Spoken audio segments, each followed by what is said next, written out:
जैसे सुप्रिया जी ने कहा कि 2024 में यह बिल संसद में आ चुका है और आज यहाँ पे अमेंडमेंट हो रहा है।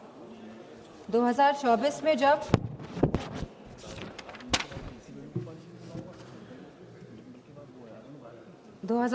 में जब एनटीए द्वारा परीक्षाएं कराई गई तो ये देखा गया कि यूजीसी नीट कैंसिल हुआ एक दिन बाद जब उस परीक्षा करी गई। CSIR NEET, NET PG, CUET ये सब डिले हुए और कैंसिल हुए।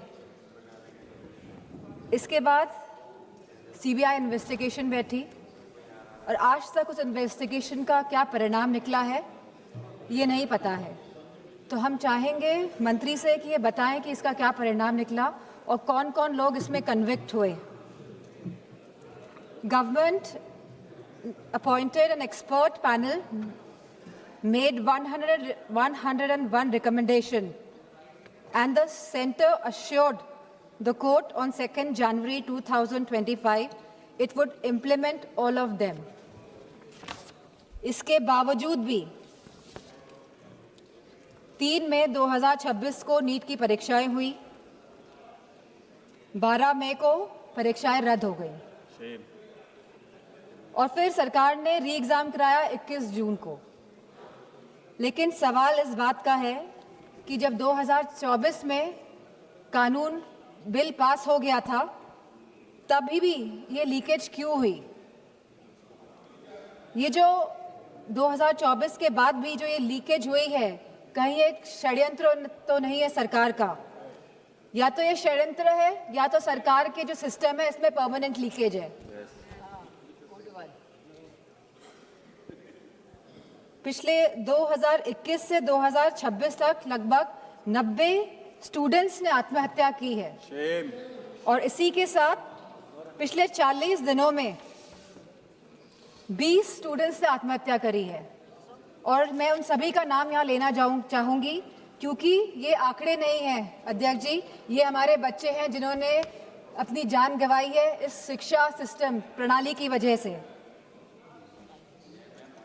इनका नाम है चंचल भारती जी, जो ये अब हमारे बीच में नहीं रहे हैं बच्चे, ऋतिक मिश्रा जी, प्रदीप कुमार जी, आकांक्षा चतुर्वेदी जी, शेख सना जी, S Gopika ji, C Vidyanand ji, Simran, are रोशनी, सुशील ढांगे, सिद्धार्थ हेगड़े, अनु कीरथना, भाग्यश्री, अनिष्का पांडे, उमेश माली, रेनू मीना, रिया कुमारी थापा, शिवानी यादव, रीमा बेगम, मैथिली अशोक सोनावने।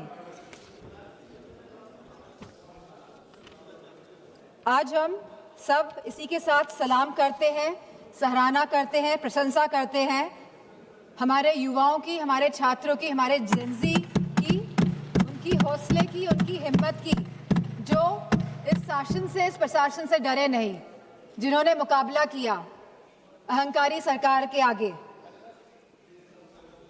ये पूरा जंतर मंतर का जो आंदोलन है ये पिछले 1 महीने से ज़्यादा से चल रहा था और बहुत ही शांतिपूर्ण तरीके से चल रहा था। हर स्टेट से बच्चे आ रहे थे, जा रहे थे।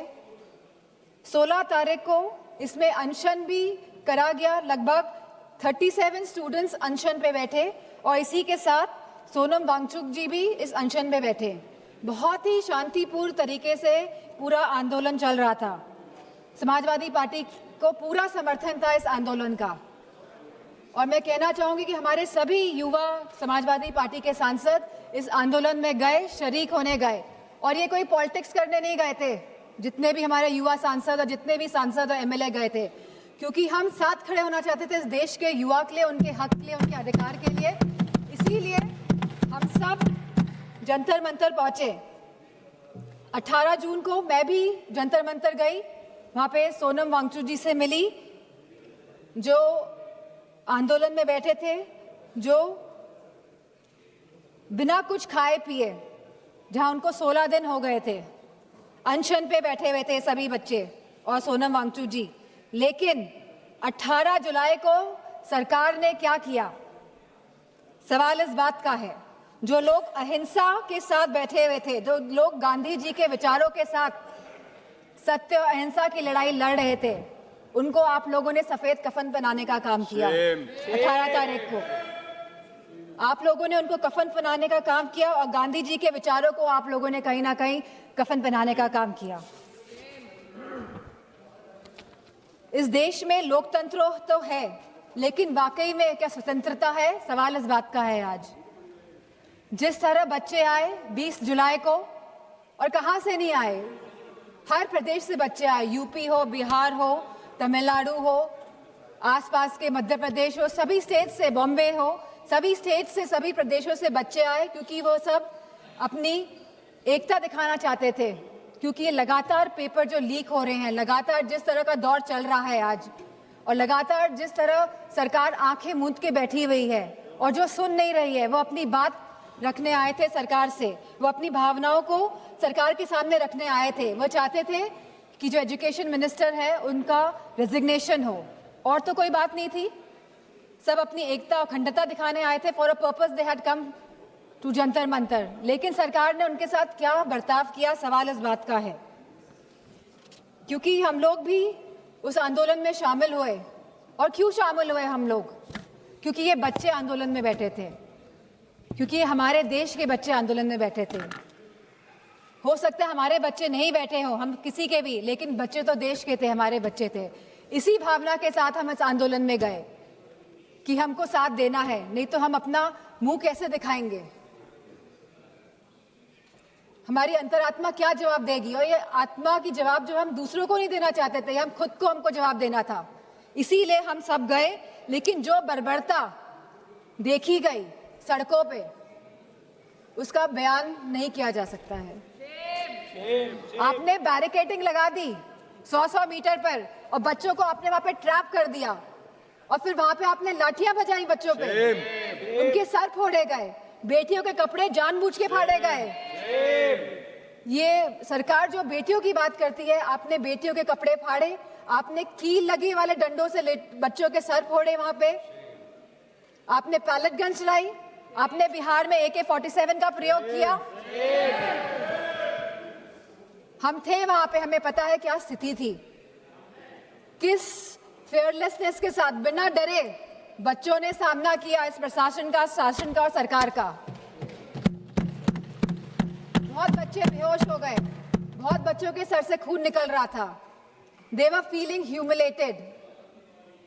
I could feel their pain because I was there. और मैं समझती हूँ जितने भी लोगों ने, जितनी भी माताओं ने, और मैं समझती हूँ पुरुषों ने भी ये रील्स देखी है इंस्टाग्राम में, सोशल मीडिया के माध्यम से, जो भारतीय जनता पार्टी के लोग छुपा नहीं पाए अपनी गोदी मीडिया द्वारा। तो सबका दिल कहीं ना कहीं आहत हुआ।